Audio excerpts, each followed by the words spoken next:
마가복음을 15번째 지금 보고 있는데요. 오늘 우리가 읽은 본문은 보시는 것처럼 예수님께서 세관에 앉은 레위를 부르신 일과 관련되어 있습니다. 저는 이 본문 말씀을 통해서 오늘도 여러분이 세상에 오신 그리스도가 누구신가, 그리고 이 그리스도께서 세상에 오심으로써 종말의 하나님의 나라는 우리에게 어떠한 나라인가 하는 것에 대해서 더 잘 생각할 수 있기를 바랍니다. 본문은 바로 앞에 있는 중풍병자를 고쳐주신 사건에 이어서 나오는 또 다른 사건입니다. 사건 자체는 별개예요. 그렇지만 이 둘은 서로 긴밀하게 연결되어 있습니다. 그 연결된 지점이 무엇인가를 잘 생각해 보면서 본문의 교훈을 살펴보는 것이 중요하다는 생각입니다. 예수님께서는 중풍병자를 고쳐주신 사건에서 예수님 자신이 땅에서 죄를 사하는 권세가 있으신 인자시라는 점을 분명히 밝히셨습니다. 물론 주님께서는 중풍병자에게 개인적인 사죄를 선언하신 것도 사실입니다. 그렇지만 예수님께서는 동시에 이 일을 통해서 과거 옛 선지자들이 예고했던 메시아 시대에 임하게 될 대사면을 선언하시는 것입니다. 하나님께서 다니엘에게 예고하신 영원한 나라가 세상 끝에 마침내 하나님의 약속대로 임할 때에는 이 나라는 어떠한 모습으로 오느냐 할 때 하나님께서 자기 백성의 죄를 사해 주시는 이러한 대사면의 선포와 함께 온다는 것입니다. 과연 예수 그리스도는 다니엘이 예고한 바로 그 종말론적인 인자이십니다. 그래 예수님께서는 이 땅에 오셔서 자기 백성에게 과연 대사면의 시대가 온 것을 선언하셨습니다.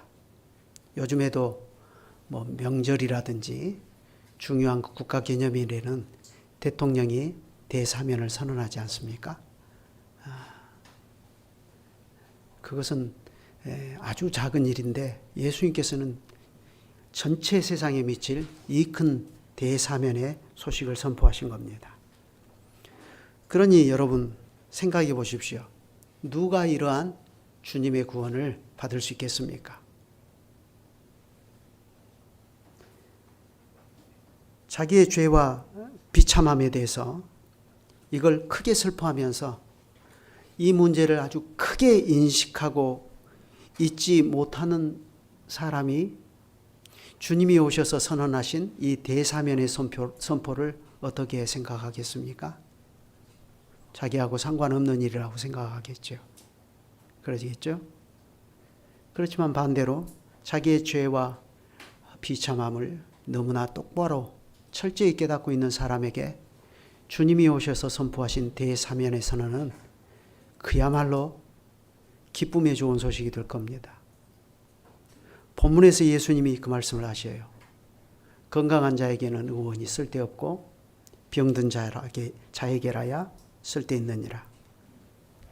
그러면서 그 다음에 예수님이 하신 말씀을 우리가 유념해야 됩니다. 내가 의인을 부르러 온 것이 아니요 죄인을 부르러 왔노라. 한번 생각해 보세요. 내가 의인을 부르러 온 것이 아니라 죄인을 부르러 왔다. 이렇게 말씀하시죠. 여러분 이게 통상적인 말씀인가요? 이건 통상적이지 않는 겁니다.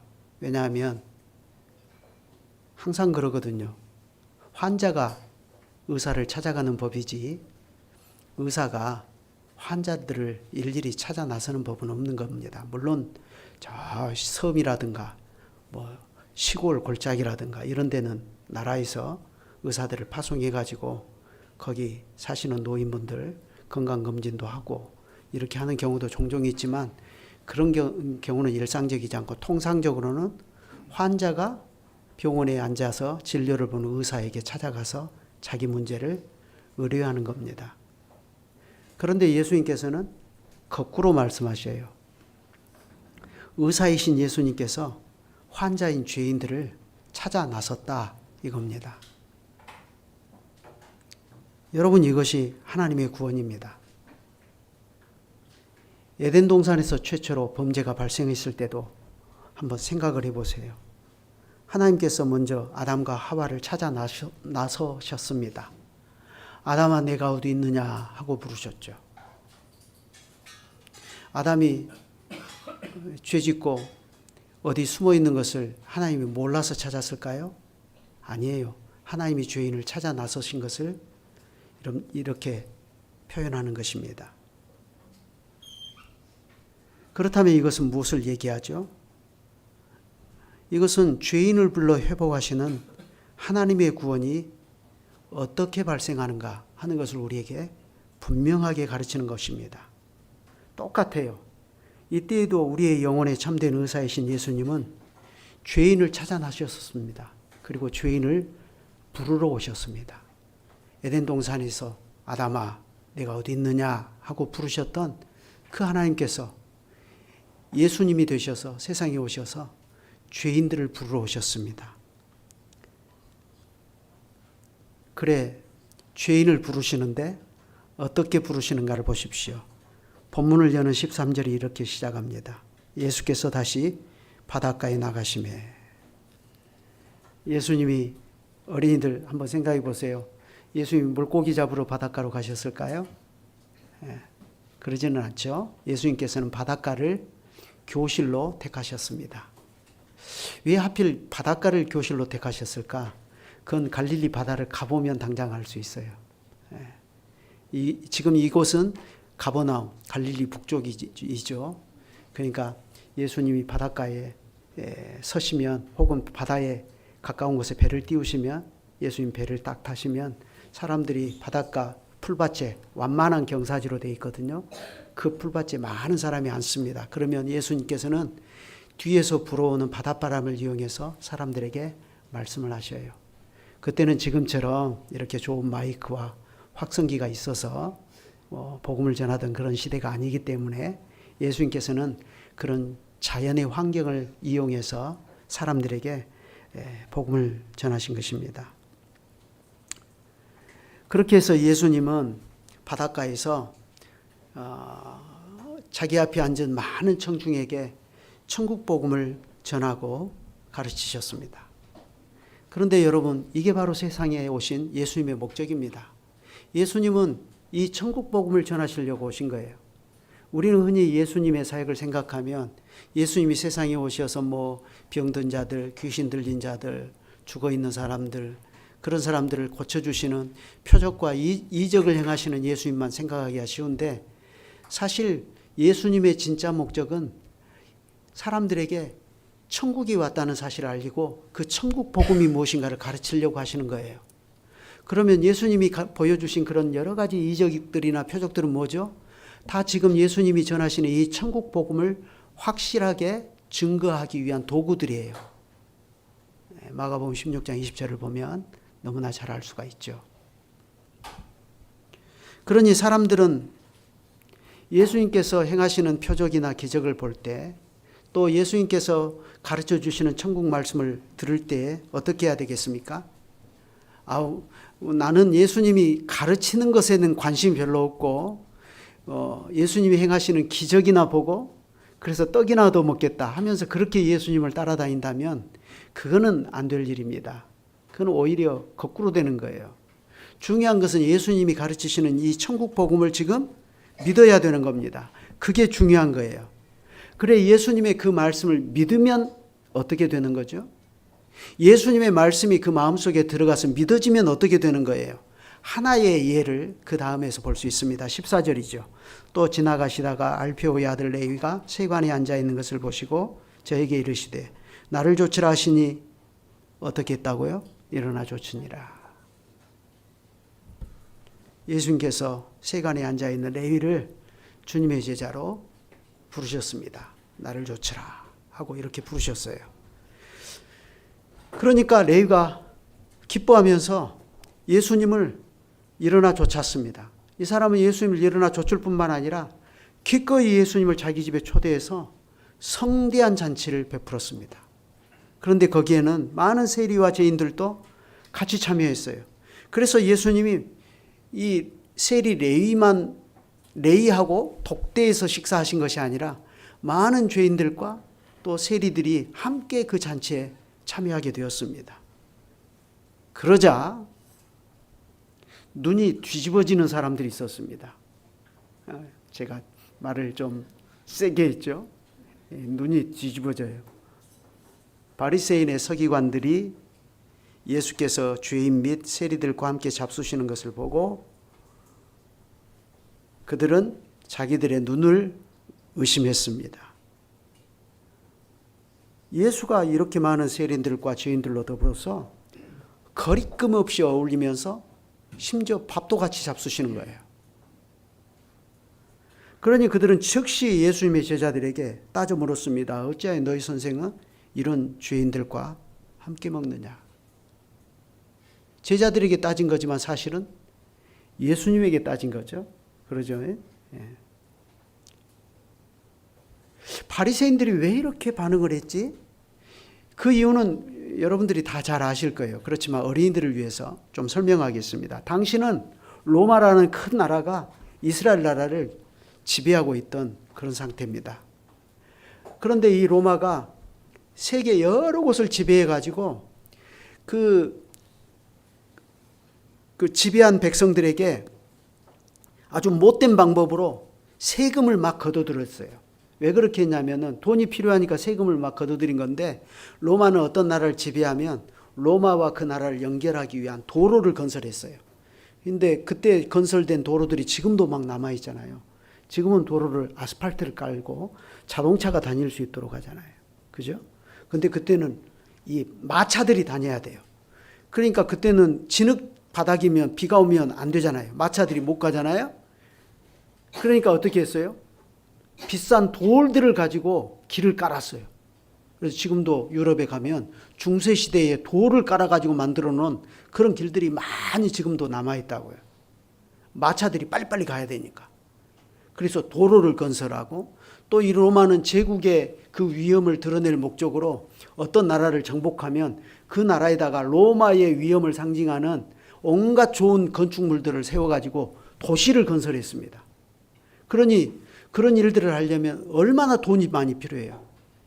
그래서 지배한 그 나라의 백성들의 혈세를 빨아가지고 그런 도로도 건설하고 도시도 건설하고 막 이렇게 해서 로마 제국의 위엄을 나타내는, 그리고 황제의 위엄을 나타내는 그런 일들을 많이 한 겁니다. 그런데요, 세금을 거둬들이는 방법이 아주 악랄해요. 우리 대한민국 사람이면 로마 사람이 직접 와서 우리한테 세금을 너 얼마 내? 하고 이렇게 빼앗는 것이 아니라, 같은 대한민국 사람, 로마의 협조적인 대한민국 사람을 채용해 가지고 대한민국 사람이 대한민국 사람의 그 세금을 거둬들이도록, 그 고요를 빨아내도록 그렇게 조장했어요. 그러면 어떤 일이 되죠? 같은 민족끼리 다툼이 발생해요. 그래서 마음을 하나로 통일해서 반란을 일으키지 못하도록 조장할 뿐만 아니라 자기들끼리 서로 싸우게 만들어요. 그때 동원된 사람들이 바로 이 유대인 세리들입니다. 그래서 이 세리들이 자기 동포 유대인들을 좀 불쌍히 여기면서 적당하게 하면 좋은데, 이게 그렇지를 않고, 우리나라도 일제시대를 경험해 봤기 때문에 잘 알잖아요. 이 사람들이 더 악랄해요. 제가 옛날에 우리 부모님께 들어보면 일제시대 때 일본 순사들보다 한국 사람으로서 일제에 빌붙어서 순사 노릇하는 사람들이 훨씬 더 무서웠대요. 그 사람들이 훨씬 더 악랄했대요. 그런 거하고 똑같은 거예요. 어떤 사람들은 막 그 로마 정부에서 이렇게 기준을 정해주잖아요. 세금을 어떻게 걷으라고. 그러면 그 기준만 딱 걷으면 되는데 그것보다 훨씬 더 높은 세금을 걷어가지고 일부는 로마에 바치고 일부는 자신을 치부하는 데서 사용했어요. 우리나라 과거의 매국노들도 그렇게 하지 않았어요? 그래서 독립후손들은 지금도 찢어지게 가난하게 살고 일제에 빌붙어서 살았던 사람들의 후손들은 지금도 떵떵거리고 살고 그런 일들이 지금도 발생하고 있잖아요. 근데 똑같이 그런 일이 발생한 거예요. 그러면 그 당시에 모든 유대인 세리들이 다 그렇게 나쁜 짓을 했냐? 그건 아니에요.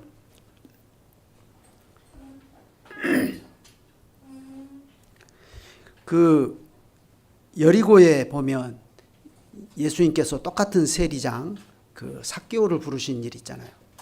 삭개오가 예수님께 그렇게 말하잖아요. 내가 남의 것을 토색한 일이 있으면 4배로 갚겠습니다.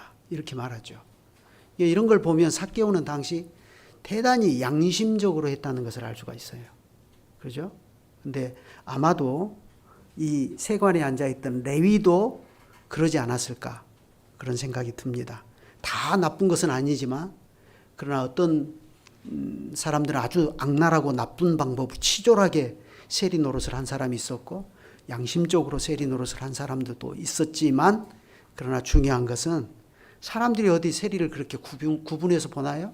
아, 저 사람은 좀 착한 세리, 저 사람은 아주 악질적이고 악랄한 세리 이렇게 구분해 주나요? 똑같이 본다고요. 다 똑같은 놈들이에요. 다 나쁜 놈들이에요. 상종할 수 없는 놈들이에요. 쉽게 말하면 인간 쓰레기들이에요. 특히 바리새인들은 어떤 사람들입니까? 유대의 율법에 철저한 사람들입니다. 그 사람들은 이방인들 자체를 부정하게 생각해요. 그러니까 이방인을 자기 집에 초대하거나 이방인들과 수저를 같이 섞어가면서 그릇에 섞어가면서 밥 먹는 것도 부정탄다고 해서 꺼리는 사람들이에요. 그런 사람들이 세리를 불러다가 같이 잔치를 베풀고 같이 밥을 먹는다. 바리새인들로서는 상상할 수 없는 일입니다. 그런데 예수님이 그런 일을 하고 계시거든요. 그러니 이 바리새인들이 볼 때 어떻겠습니까? 이건 눈이 뒤집어지는 일이죠. 예수님이 오셔서 율법을 가르치시고 천국 복음을 전파하시는 것은 좋아요. 그런데 가만 보니까 이게 다르거든 자기들하고. 그래서 예수님에 대해서 곱지 않은 시선을 막 보내는 것입니다. 지금 상황이 그런 상황이에요. 그런데 예수님이 그런 레위의 집에 들어가서 죄인들과 더불어서 다른 많은 세리들과 더불어서 잔치를 베푸는데 본문은 이 레위를 알페오의 아들 레위라 이렇게 소개해요. 왜 굳이 이렇게 자세히 소개를 했을까요? 예수님의 제자 가운데 알페오의 아들이 또 있죠. 알페오의 아들 야고보. 그래서 아마도 이것은 이 레위와 알페오의 아들 야고보가 같은 형제가 아닌가 하는 것을 암시하려고 그런 것 같아요. 그런데 분명한 사실은 나중에 이 세관에 앉은 레위가 나중에 그리스도께 헌신하는 제자가 되었고 그래서 마태복음을 기록한 마태라고 하는 사실입니다. 마태복음 9장 9절 이하를 보면 이 사람이 마태다 하는 것을 알 수가 있어요. 그런데 성경은 예수님께서 이 사람을 주님의 제자로 부르시는 장면을 좀 자세히 묘사합니다. 길을 가다가 레위가 세간에 앉아 있는 것을 보시고 이건 레위가 당시에 세리들이 여러 종류의 세금을 거둬들이는 세리들이 있었는데 이 당시 레위가 그 많은 종류의 세리들 가운데 어떤 종류의 세리였는가를 보여주는 암시입니다. 길을 가다가 세관에 앉아있는 레위를 보셨다 그랬어요. 그러니까 레위는 길에 앉아서 지나가는 사람들에게 통행세를 받는 세리였다는 것을 우리가 이런 데서 알 수 있습니다. 그런데 그 통행세가 요즘 뭐 고속도로 통과할 때 그 통행료 받는 징수원들 있잖아요. 그것처럼 가벼운 세금이 아니에요. 다메섹에서 가버나움을 거쳐 가이사랴에 이르는 이 해변길이 있는데 이 지역을 통과하는 사람들에게 간접세를 거둬들이는 세리예요. 그러니까 이 상인들, 상인들의 장사하는 것들을 그 이득의 여부에 따라서 그걸 계산해 가지고 세금을 얼마씩 받아들이는 그런 사람들이라는 거죠. 그래서 그 길목에서 운송되는 운송품에 대해서도 다 그걸 세금을 매기고 하는 그런 사람들이에요. 오늘날에도 저 항구나 이런 데 가면 그런 세관에 일하시는 분들이 있죠. 그런 종류의 세리였다는 것을 알 수 있어요. 그런데 아까 말씀드린 것처럼 이러한 세리들이 당시 유대인들에게 경멸을 받았다는 건데, 문제는 예수님께서 이런 세리들을 만나주시고 특히 레위 같은 사람들은 제자로 부르셨다는 사실입니다. 그래서 나를 따르라 하시니까 일어나 쫓았습니다. 베드로와 안드레와 야고보와 요한도 똑같이 그렇게 하지 않았습니까? 그들은 망설이지 않고 곧바로 배와 그물을 버려두고 주님을 쫓았어요. 레위도 그렇게 했다는 것입니다. 세관에 앉아서 세금을 걷어들이는 일이니까 상당히 안정된 당시로서는 직장이었을 겁니다. 좀 욕을 먹기는 해도 이만한 직장이 없죠. 베드로와 안드레, 야고보와 요한은 예수님을 따랐다가 일이 잘못되기라도 하면 나중에 가서 갈릴리 바다에 가서 다시 물고기 잡고 살면 돼요. 이 사람들은 거기 그 일에 아주 기술이 아주 있는 사람들이니까 다시 돌아가면 돼요. 실제로 부활하신 후에 예수님이 십자가에 죽고 부활을 못 믿었을 때 베드로가 다시 갈릴리로 돌아가서 물고기 잡는 일을 했잖아요. 근데 레위는 상황이 달라요. 이 안정되고 좋은 직장을 사표내야 됩니다. 다 그만뒀어요. 그러면 다시 나중에 문제가 잘못됐을 때 나 다시 세리할래. 그래도 그때는 이제 이게 안 되는 거죠. 근데 레위는 딱 그만두고 예수님을 붙여찼다는 것입니다. 여러분, 바로 이것이 예수님께서 전하시는 천국 복음을 믿는 사람입니다.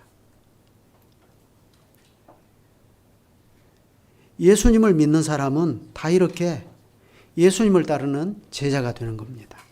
이게 바로 본문에서 가장 먼저 생각할 점입니다.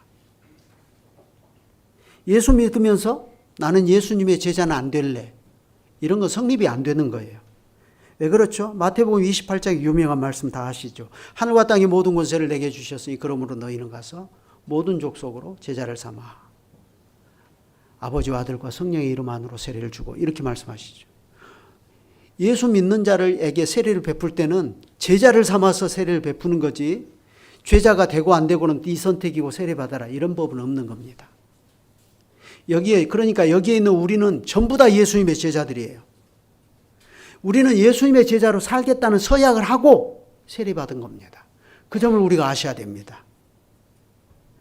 만약에 그걸 맹세하지 못하겠다면 세례가 안 되는 거예요. 여러분 예수 그리스도를 믿으십니까? 그렇다면 되물어 보셔야 됩니다. 나는 지금 모든 것을 버리고 이 레위처럼 그리스도를 붙잡고 있는가? 물론 그 점에서 부족함은 조금씩 누구에게나 다 있을 겁니다. 어떤 사람은 더 착실하게 주님의 제자로 살고 있고 어떤 사람은 그 점에서 부족과 결핍이 보이기도 할 겁니다. 그렇지만 예수 그리스도와 그분의 천국 복음을 우리가 믿는다면 주님께서 우리를 너는 나를 좇으라 하실 때 누구라도 우리는 예수님을 예스 하고 따라 나서야 된다는 것입니다. 우리가 이전에 사람의 정욕을 쫓아서 육체와 마음이 원하는 것을 하고 살았지 않았습니까? 그런데 그런 데서 하나님께서 우리를 건져내셔서 이제는 육체의 남은 때를 그리스도를 붙여차서 그리스도의 제자로 살아가게 하셨어요. 베드로도 전하지 않았습니까? 그리스도께서 이미 육체의 고난을 받으셨으니 너희도 같은 마음으로 갑옷을 삼으라. 이는 육체의 고난을 받은 자가 죄를 그쳤음이니 그 후로는 다시 사람의 정욕을 좇지 않고 오직 하나님의 뜻을 좇아 육체의 남은 때를 살게 하려 함이라. 베드로전서 4장 1절로 2절입니다. 이 점에서 우리는 손에 쟁기를 잡고 뒤를 돌아보는 우를 범해서는 안 됩니다. 그것은 저와 같은 목사나 이번에 우리 교회 목사 후보생이 되신 분에게만 요구되는 게 아닙니다. 우리가 예수 그리스도 안에서 삼위 하나님의 이름으로 세례를 받았다면 나를 따르라 하신 주님의 말씀과 일어나 따르니라 한 이 말씀은 우리와 무관한 말씀이 결코 아닙니다. 이 점에서 우리는 이 말씀이 오늘 우리에게 하신 주님의 말씀이다 하는 것을 생각해야 되고, 이 점에서 우리는 실패가 없어야 됩니다. 그러면 한번 생각해 보십시다. 레위는 어떻게 이렇게 즉시 주님을 따를 수가 있었을까요? 갑자기 이상한 기운에 이끌려서 그렇게 따랐을까요? 아닙니다. 그 당시에 이 가버나움과 갈릴리 전역에 예수님의 소문이 파다하게 다 퍼졌어요. 그래서 레위도 예수님에 대한 소문을 익히 들어서 알았을 것이고, 또 모르기는 해도 레위는 직접 예수님이 전파하시는 천국 복음을 가까이 가서 들었을 겁니다. 그럼에도 불구하고 이 사람은 당장 헤롯 안티파스 밑에 속해서 가버나움에 오가는 사람들에게 통행세를 받던 세금 징수원으로서 자기 일을 집중하고 있었습니다. 왜냐하면 그게 자신의 호구지책이니까요. 그렇지 않습니까? 그리고 무엇보다도 이 사람은 자기 동족 유대인들이 자기를 어떻게 보는지, 그들이 얼마나 자기를 경멸하는지 이걸 모르지 않았습니다. 그렇기 때문에 이 세리인 레위는 대놓고 예수님을 가까이 할 수가 없었어요. 이 사람이 유대인이기 때문에 너무나 유대의 법을 잘 알잖아요. 그런데 생각지도 못하게 예수님께서 길을 가시다가 세간에 앉아있는 레위를 딱 보시고 나를 따르라 하고 부르셨습니다. 그러니 레위는 곧 일어나서 예수님을 붙여쳤다 그랬어요. 같은 말씀을 기록한 누가복음을 보면 저가 모든 것을 버리고 일어나 쫓으니라 그랬습니다. 책상을 걷어차버리고 쫓아간 거예요. 쉽게 말하면 안정된 자기 직장, 아까 말씀드린 것처럼 다 버리고 예수님 쫓은 겁니다. 레위는 지금 예수님을 쫓기로 한 순간부터 그는 돌아갈 수 없는 강을 건너버린 거예요. 중대한 결심을 한 겁니다. 이런 것을 볼 때 우리가 좀 합리적인 의심을 할 수가 있어요. 레위가 세리로서 세금 징수원의 삶을 살면서 마음을 편하게 하면서 살지는 못했을 것 같다. 굉장히 그 양심에 짓눌러 오는 거, 그리고 유대인들이 동족들이 자기를 어떻게 볼까 하는 그 동족들의 그 시선들, 이런 것들을 의식하면서 굉장히 불편한 상태에 있었다 하는 것을 우리가 생각해 볼 수도 있는데, 그러나 그게 중요한 건 아니고 중요한 것은 주님께서 부르시니까 이 레위가 즉시 일어나 모든 것을 버리고 예수님을 붙쫓았다는 것입니다. 그런데 그 다음 행동이 중요해요. 레위가 예수님을 집으로 초대합니다. 그리고 그 자리에 평소 친분이 있는 다른 세리들을 많이 초대해서 같이 잔치를 베풉니다. 누가는 레위가 그의 집에서 큰 잔치를 열었다 하고 명확하게 기록합니다. 그러니까 레위가 상당히 부자였던 것 같습니다. 삭개오도 부자였죠.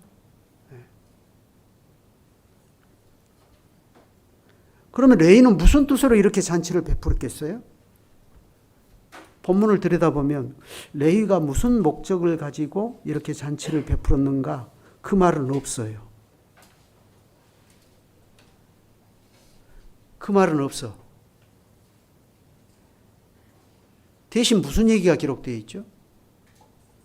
예수님이 레위의 초청에 응해서 많은 세리들과 죄인들로 더불어 함께 식사하셨다, 그 이야기가 나옵니다.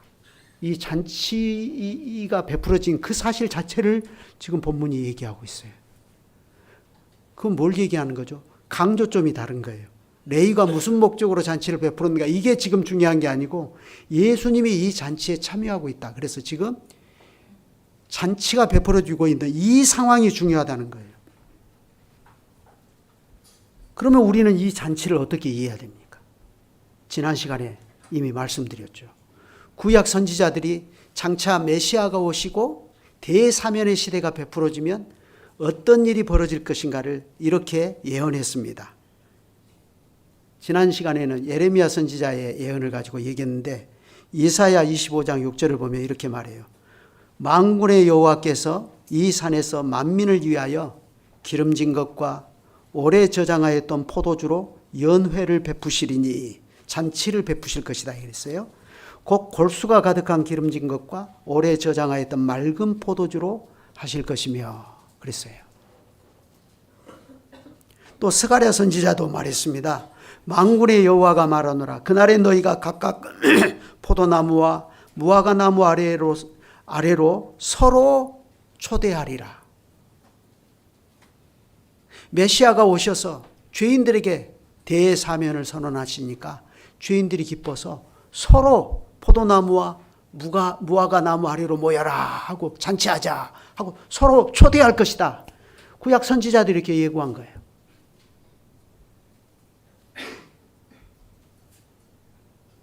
지난 시간에 말씀드린 것처럼 예수 그리스도는 다니엘 선지자가 오리라고 예고한 종말의 그 인자이지 않습니까? 따라서 그분이 오셨다면 죄인들에게 대사면이 선포되고 메시아께서 죄인들을 초대해서 그 상에서 그들과 함께 먹고 마시는 천국의 잔치가 베풀어진다는 겁니다. 그래서 지난 시간에도 보았듯이 예레미야 선지자는 장차 메시아가 오시면 이런 잔치가 베풀어지기 때문에 특별히 이 잔치를 혼인집 신랑의 노래, 신부의 노래가 들릴 것이다 하는 말로 묘사했습니다. 그래서 여기 13절부터 17절은 잔치가 베풀어지는 얘기를 하고 죄인들이 서로 초대해서 잔치 베푸는 얘기를 하고 그 다음에 이어지면 금식 논쟁에서 혼인집 신랑 얘기가 나오는 겁니다.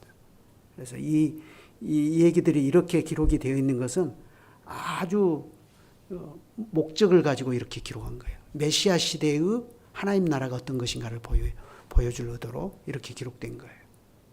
그러니까 이 사건 자체만 놓고 보면 우리가 익숙히 아는 말씀인데 이게 서로 어떻게 연결되는가 하는 이 연결 지점들을 보면서 보면 이게 의미가 있는 얘기구나 하는 것을 알 수 있어요. 그래서 바로 이것 때문에 요한복음에 보면 예수님께서 공생애를 시작하시는 그 시작 지점에 제일 먼저 표적을 향하셨죠. 그게 뭐죠? 가나 혼인잔치에 참석해서 물로 포도주를 만들어 주신 거예요. 포도주가 다 떨어져 가지고 잔치가 끝날 지경이에요. 근데 예수님께서 양질의 포도주를 만들어 주셔요. 그러니까 그 혼인잔치가 계속됩니다. 그렇게 하고 나서 예수님이 공생애를 시작하셔요. 잔치가 베풀어진다. 이게 다 의미 있는 거예요. 그래서 마태복음에도 보면 예수님께서 22장에서 이렇게 말씀하셔요. 천국은 마치 자기 아들을 위하여 혼인잔치를 베푼 어떤 임금과 같다. 이렇게 말씀하셔요. 지금 이 말씀들이 그대로 지금 여기서 이루어지는 것을 보여주는 거예요. 그러니까 이 본문 말씀은 레위를 제자로 부르셨다라고 하는 이 자체가 중요한 게 아니라 어떻게 예수님을 통해서 천국의 잔치가 베풀어지고 있는가, 하나님의 나라가 이 잔치로 묘사되고 있는가, 이걸 보여주는 겁니다. 그런데 중요한 것은 바리새인들이 이걸 보고 눈이 뒤집어진다 이거예요. 바리새인들이 여기에 문제의 심각성이 있습니다. 그들은 세리와 죄인들을 한 묶음으로 묶어서 말합니다.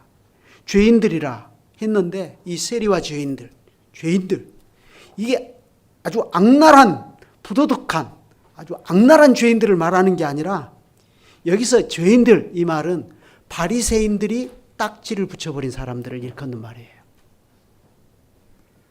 한마디로 말해서 이 사람들은 외적인 의식과 경건에 집착하는 바리새인들에 의해서 그냥 블랙리스트가 작성돼 버린 사람들입니다. 바리새인들은 그들을 인간 쓰레기로 취급해버리고 상종할 수 없다고 생각하고 그래서 이러한 사람들은 도저히 같이 밥 먹을 수 없는 사람들로 자기들의 명부에 올려버렸습니다. 그러니 예수님이 이런 사람들과 앉아서 한가로이 잔치를 베풀고 있다고 생각하니까 화가 치밀었죠. 그러나 예수님께서는 바리새인들의 그러한 생각을 아시고 말씀하셨습니다. 건강한 자에게는 의사가 쓸데없고 병든 자에게라야 쓸데있느니라. 건강한 자에게는 의사가 쓸데없고 병든 자에게라야 쓸데있느니라. 이 말은 예수님이 지어내신 말씀이 아니고 이게 당시 유대인들이 널리 잘 알고 있던 유대인들의 속담입니다. 예수님께서는 그 당시 속담을 사용해서 교훈을 주셔요. 의사로서 예수님은 죄인을 불러서 치유하시고 죄인들을 고치려고 오셨다는 겁니다. 그런데 바리새인들이 그걸 인정합니까? 인정 못합니다. 인정 안 해요. 왜 그렇죠? 바리새인들은 거룩한 것과 부정한 것을 어떻게 구분합니까? 모세의 법과 장로들의 유정과 또 그들만의 경건의 지침을 위반했느냐 위반하지 않았느냐 이걸로 구분해요. 바리새인들에게는 경건한 것과 경건하지 못한 것, 부정한 것과 정결한 것을 구분하는 자기들만의 기준이 딱 있는 거라고요. 그러니 그들의 기준에 의하면 지금 예수님께서 보이시는 행동은 납득할 수가 없고 인정할 수도 없는 거죠. 그러나 예수님께서는 어떻게 하십니까? 예수님께서는 거룩한 것과 부정한 것, 정결한 것과 불결한 것, 의인과 죄인을 바리새인들처럼 구분하지 않으시고 오히려 그분은 그런 모든 사람들을 하나님의 은혜와 사랑의 날개 아래로 그들을 다 불러 모으셨습니다. 예수님이 이렇게 하셨기 때문에 죄인들에게 베풀어지는 사죄와 함께 하나님 나라의 의와 평강과 희락이, 그래서 하나님의 나라는 먹고 마시는 것이 아니요 의와 평강과 희락이라, 성신 안에서 누리는 의와 평강과 희락이라 바울이 로마서 14장에서 그렇게 말하죠. 여기서 먹고 마시는 것은 먹고 마시는 걸로 서로 정죄하는 그런 게 아니고 오히려 천국의 잔치가 베풀어진다라고 하는 거예요. 그런 하나님 나라의 의와 평강이 우리에게도 임할 수가 있게 되는 거예요. 그리고 실제로 또 그렇게 하셨습니다. 예수님께서 승천하신 후에 오순절에 성령께서 강림하시니까 어떻게 되었죠? 천국 복음이 예루살렘에서부터 온 유대와 사마리아와 땅끝까지 널리 전파가 되었습니다. 그때 한 사건을 사도행전이 기록합니다. 베드로가 요바에서 배가 고파가지고 기도하는데 비몽사몽간에 하늘이 열리면서 음식이 잔뜩 차려진 그릇이 내려오는데 하나님께서 그 안에 있는 것들을 보여주시면서 이것들을 먹어라 하셨어요. 그러니까 베드로가 기겁을 했습니다. 잘 아시죠? 주여, 그럴 수 없습니다. 속되고 깨끗지 아니한 물건은 내가 언제든지 먹지 아니하였습니다. 왜 이렇게 말하죠? 그 안에는 도저히 유대인으로서는 먹을 수 없는 각색 네 발 가진 짐승과 기는 것들과 공중에 나는 것들, 불결한 것들이 가득 차 있었거든요. 그래서 베드로가 깜짝 놀래가지고 주여, 그럴 수 없습니다. 지금 누가 먹으라고 하시죠? 내가 먹으라고 했어요? 하나님께서 먹으라고 하시잖아요, 베드로에게. 하나님께서. 근데 하나님께서 먹으라 하시는데 하나님의 명령도 거부해버려요. 그러니까 이 유대인들의 기준이 얼마나 무섭냐 이거예요. 그래서 두 번째 또 말씀하셔요. 그러면서 하나님 말씀하십니다. 하나님께서 깨끗게 하신 것을 네가 속되다 하지 말라. 그렇게 말씀하시자 딱 고넬료가 보낸 사람들이 도착해서 베드로를 찾아요. 그러니까 베드로가 이 환상의 의미를 즉시 깨닫고 이방인 고넬료의 초청에 응해서 그 집에 가서 그 집 사람들에게 복음을 전합니다. 근데 이 베드로가 얼마나 겁이 많은 사람이냐면요, 자기 혼자 갔다가는 나중에 문제가 어렵게 될 것 같거든요. 유대인이 이방인의 초대를 받아서 가가지고 같이 밥 먹고 그러면, 그래서 뒤가 꾸려가지고 증인 6명 데리고 갑니다. 유대인 증인 6명. 유대인에게는 증인이 몇 명이 필요하죠? 2-3명이면 충분해요. 근데 6명 데리고 가요. 그러니까 2배, 3배를 데리고 간 거죠. 이제 안전장치를 철저히 하면서 가는 거죠. 하나님께서 깨끗하게 하신 것을 속되게 하지 말라. 네가 속되다 하지 말라.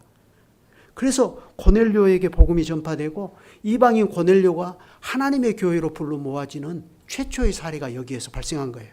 그래서 베드로가 생각을 고쳐먹고 하나님께 순종했기 때문에 베드로는 어떻게 됐습니까? 교회 역사에서 최초로 이방인이 교회로 들어오는 그 일을 단초를 푼 역사적인 인물로 베드로가 기록되어 있는 거예요.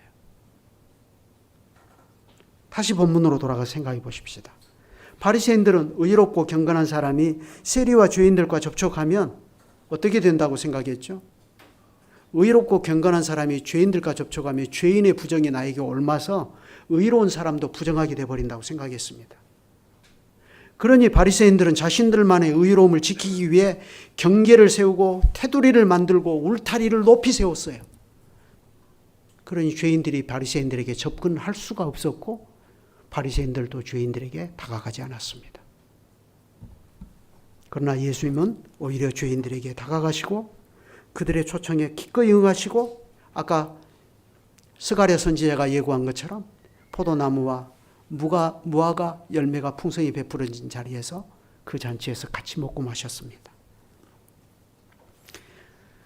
자, 그렇게 하니까 바리새인들이 염려하는 것처럼 하나님의 나라가 그 죄인들의 죄로 말미암아 오염돼 버렸나요?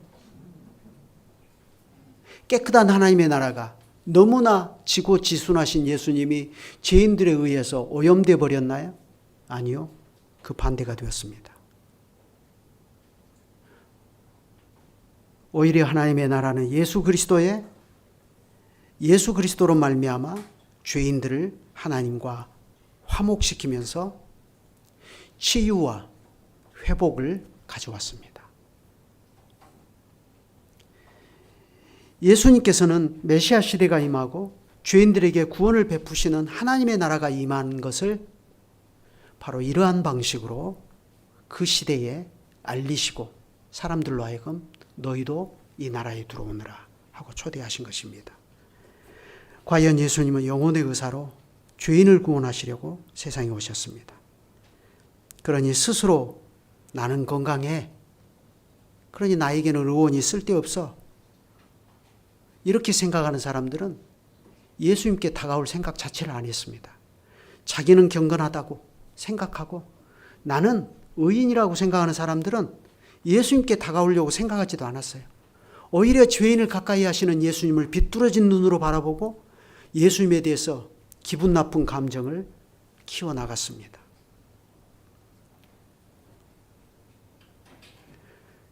여러분, 교회가 이런 상태라면 어떻게 될까요? 교회가 바리새인들과 같은 이런 상태라면.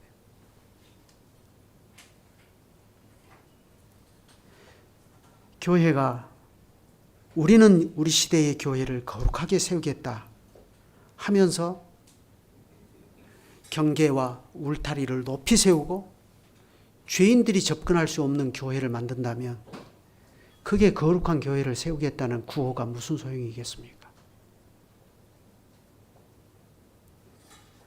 우리가 자칫 교회를 바르게 세우고 교회를 거룩하게 세우겠다고 하면서 교회 주변으로 우리만의 경건의 울타리를 쳐버리고 우리만의 세상을 구축하고 나갈 수가 얼마든지 있습니다.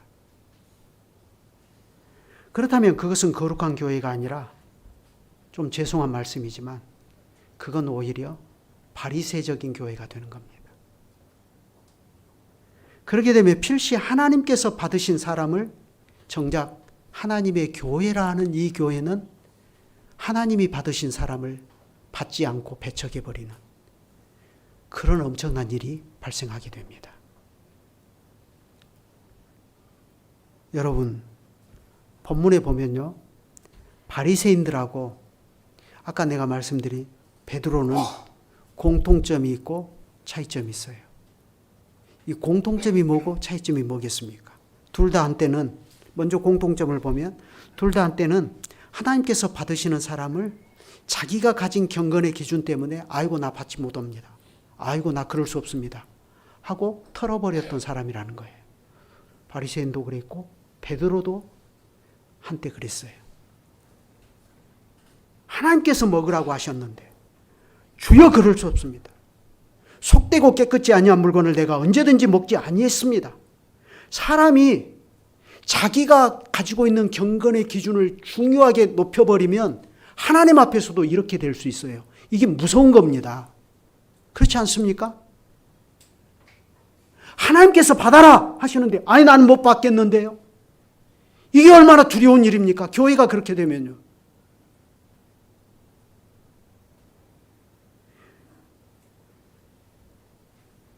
지금 바리새인들이 그러고 있지 않아요? 그런데요, 바리새인들과 베드로는 중대한 차이점도 있어요. 바리새인들은 끝까지 자기 생각 안 바꿉니다. 물론 오순절 이후에 바리새인들 가운데 주께로 돌아온 사람들도 일부는 있지만요. 결국 이 바리새인들은 자기 생각 안 고치고 안 바꾸고 예수님 십자가에 못 박아 죽이잖아요. 근데 베드로는 고칩니다. 이 점이 다릅니다. 베드로는 하나님의 교훈을 받았을 때 딱 깨달아요. 아, 하나님이 왜 이런 환상을 나에게 보여주시고 내 생각을 깨우쳐 주시는가. 딱 깨닫고 그걸 고칩니다. 그게 결정적으로 다른 겁니다. 베드로는 마음을 바꿔먹었을 뿐만 아니라 베드로는 하나님께서 받으신 사람들을 기꺼이 자기도 받아서 그들에게 천국 복음을 전하고 나갔습니다.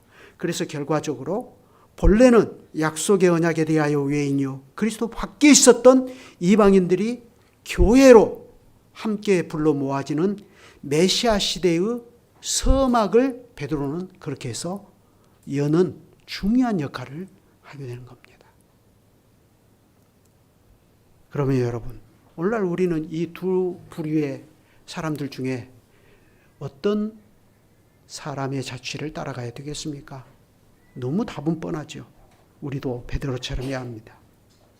한때 우리가 생각하는 경건의 기준이 높았을지라도 자칫 그것이 하나님께서 받으시는 사람을 우리가 받지 못하는 오류를 범하고 있다 하고 판단이 되면 즉시 우리는 생각을 고치고 마음을 고쳐 먹어야 됩니다. 우리가 하나님보다 오를 수는 없으니까요. 우리가 하나님보다 더 거룩할 수는 없는 겁니다.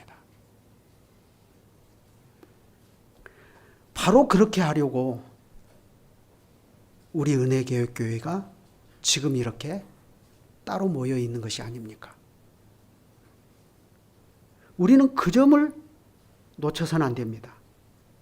그렇다고 해서 우리가 아주 풀어져 가지고 뭐 이렇게 하나 저렇게 하나 교회만 부흥되면 좋다 그런 생각으로 지금 교회를 이루고 있는 것은 또 아니지 않습니까? 만약 그렇다면 우리는 우리 교회의 간판에서 개혁이라는 말을 떼야 될 겁니다. 그렇지만 우리 교회가 왜 은혜 개혁교회이냐 이 점을 우리는 또한 굉장히 중요하게 생각하고 가야 됩니다. 또 하나 우리가 본문에서 생각할 것이 마지막으로 있습니다. 그것은 본문에서 예수님이 보여주신 하나님 나라는 어떠한 나라냐 하는 거예요.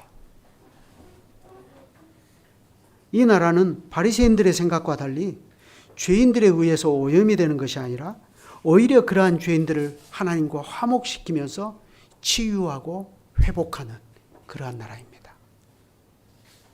실제로 그렇지 않은가요? 예수님의 제자 중에도 환자인 세리가 치료되어서 하나님 나라를 위해 헌신했습니다. 죄인을 불러 참된 회개에 이르게 하시는 예수 그리스도의 권세가 지금 여기에 있는 우리와 같은 죄인들에게도 여전히 미쳐서 주님의 그 권세가 우리를 하나님의 구원에 이르도록 하십니다. 이 구원이 권세 있는 구원인 까닭에 우리 같은 죄인들도 레이처럼 하나님 나라를 위해서 헌신하는 겁니다. 그러니 우리는 오직 하나님을 찬송할 뿐입니다. 우리가 이렇게 개혁교회를 이루고 있는 것도 내가 특별히 우리 시대 사람들이 흔히 가지고 있지 않는 거룩한 의식을 가져서가 아닙니다. 그거 다 버리셔야 됩니다. 하나님의 은혜입니다. 하나님께서 우리를 이곳으로 불러 모아주신 겁니다. 그러니 우리는 우리 스스로는 아무것도 아니라는 것을 고백하고 하나님 앞에서 그리고 형제들 앞에서 항상 마음을 겸손하게 가져가야 됩니다. 그렇게 하는 것이 교회입니다. 그리고 그렇게 해야만 우리가 은혜개혁교회로서 교회의 참된 실질을 또한 나타내고 나갈 수가 있습니다. 그 교회의 참된 실질이 뭐죠? 죄인들에게 복음을 전해서 믿고 돌아오는 사람들로 하여금 천국이 잔치로 베풀어지도록 만드는 것. 그래서 그것이 성찬상에서 늘 재현되는 것. 그겁니다. 그래서 이 교회 안에 하나님 나라의 형제 사랑이 가득하고 성신 안에서 의와 평강과 희락이 가득하도록 만드는 것입니다. 기도하시죠. 하늘에 계신 우리 아버지, 중풍병자를 고쳐주신 일에서 죄인들에게 대사면의 시대가 온 것을 선포하시고 이어서 이로써 도래한 하나님 나라가 천국의 잔치로 보여지게 하셔서 저희들로 하여금 이 나라의 왕이신 예수님과 하나님의 나라가 어떠한 나라인가를 더 잘 이해하고 믿으며 즐거워함으로 우리도 이 나라를 기쁘게 맞이하고 그러한 주님을 찬송할 마음을 더욱 주시니 감사를 드립니다. 이 천국의 잔치에 주님께서 오늘의 저희가 다 참여할 수 있도록 해주신 것은 일찍이 바리새인들에게 거부당한 우리와 같은 죄인들을 주님께서 큰 사랑으로 받아주신 까닭입니다. 그러니 이 천국의 잔치에서 먹고 마시는 저희가 주님께 감사하며 저희를 주님의 제자로 부르심에 즉시 응답하여 우리도 과거에 우리가 사람의 정욕을 따라 살던 삶을 그치고 이제 우리의 육체의 남은 때를 하나님 나라를 위하여 온전히 주님의 제자로만 살아가는 것은 너무나 합당한 일이겠습니다. 비록 우리가 사는 세상이 눈물 골짜기일지라도 우리의 길은 주님과 동행하는 제자의 길이 되겠사오니 두려워하지 않게 하시고 손에 쟁기를 잡고 뒤를 돌아보는 일이 없이 여기에 있는 우리 모두가 다 그렇게 주님만을 온전히 부쫓아 나가게 하시옵소서. 본문에서 보이는 바리새인들의 결정적인 잘못이 주님의 교회를 이 시대에 거룩하게 이루고 나가려는 교회의 행보에서 보이지 않게 하시고 그 점에서 바르게 하고 거룩하게 하되 그러나 죄인을 불쌍히 여기시고 먼저 찾아가 만나주시고 기꺼이 받아주시는 주님의 자비와 사랑을 언제든지 이 교회가 넉넉히 가지면서 하나님을 사랑하고 주님만을 경외하는 길에서 항상 그렇게 서나가게 하여 주시옵소서. 주 예수님의 이름으로 기도드립니다. 아멘.